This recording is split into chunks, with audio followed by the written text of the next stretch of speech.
नमस्कार, तुम्हा सर्वांचं आपल्या स्टडी पॉइंट या यूट्यूब चॅनलमध्ये स्वागत आहे। तर कर्मचाऱ्यांचे माहे नोव्हेंबर नियमित वेतन देयकबाबत एक मोठी महत्त्वपूर्ण अपडेट समोर आलेली आहे। याबद्दल संपूर्ण सविस्तर अशी माहिती या व्हिडिओच्या माध्यमातून आपण पाहणार आहोत। तत्पूर्वी तुम्ही जर आपल्या स्टडी पॉइंट या यूट्यूब चॅनलवरती जर नवीन असाल तर आपल्या या चॅनलला लगेचच लाईक आणि सबस्क्राइब करायला विसरू नका। चला तर मग वेळ वाया न घालवता या कर्मचाऱ्यांचे माहे नोव्हेंबर नियमित वेतन देयकबाबत ही मोठी व महत्त्वपूर्ण अपडेट काय आहे ते या ठिकाणी आपण जाणून घेऊया। बघा, या ठिकाणी तुम्ही टायटल पाहू शकता। टायटल काय आहे बघा, कर्मचाऱ्यांचे माहे नोव्हेंबर नियमित वेतन देयकबाबत मोठी महत्त्वपूर्ण अपडेट। पहा संपूर्ण सविस्तर state employee November month regular payment update. कर्मचाऱ्यांच्या माहे नोव्हेंबर महिन्याचे नियमित वेतन देयक सादर करण्याबाबत वेळापत्रक जाहीर करण्यात आलेले आहेत। सदर वेळापत्रकानुसार माहे नोव्हेंबर 2024 चे वेतन देयक सादर करताना DDO 1 यांनी DDO 2 कडे देयक फॉरवर्ड करण्याकरिता दिनांक 13/11/2024 पर्यंत कालावधी या ठिकाणी देण्यात आला आहे।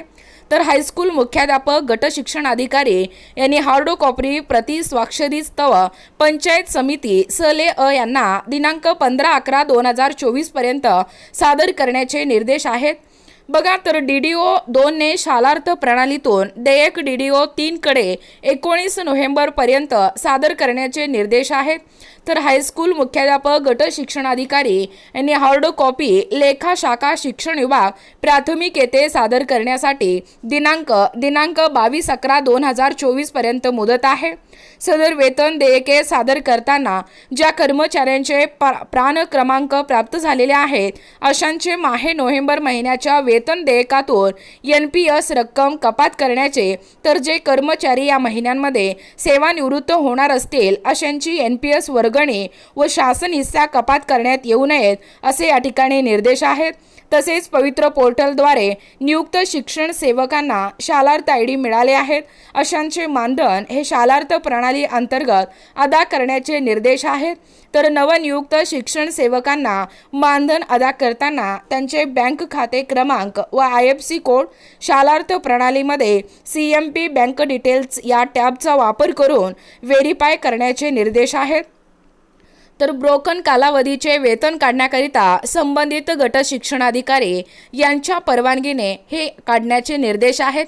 बघा, एकूणच अशा पद्धतीने या ठिकाणी हे जे कर्मचाऱ्यांसंदर्भात कर्मचाऱ्यांचे राज्य शासकीय कर्मचाऱ्यांचे माहे नोव्हेंबर नियमित वेतन देयकबाबत ही मोठी व महत्त्वपूर्ण अपडेट म्हणजे state employee November month regular payment update याबद्दल संपूर्ण सविस्तर अशी माहिती या व्हिडिओच्या माध्यमातून आपण पाहण्याचा व कव्हर करण्याचा प्रयत्न केला आहोत। अशाच प्रकारचे नवनवीन अपडेट पाहिजे असतील किंवा तुम्ही जर कोणत्याही स्पर्धा परीक्षेची तयारी करीत असाल किंवा तुम्हाला जर आमच्या अध्यापनाचे व्हिडिओ आवडत असतील किंवा तुम्ही जर आपल्या स्टडी पॉइंट या यूट्यूब चॅनलवरती जर नवीन असाल तर आपल्या या चॅनलला लगेचच लाईक आणि सबस्क्राइब करायला विसरू नका। भेटूया अशाच पुढच्या नवीन व्हिडिओमध्ये, तोपर्यंत धन्यवाद।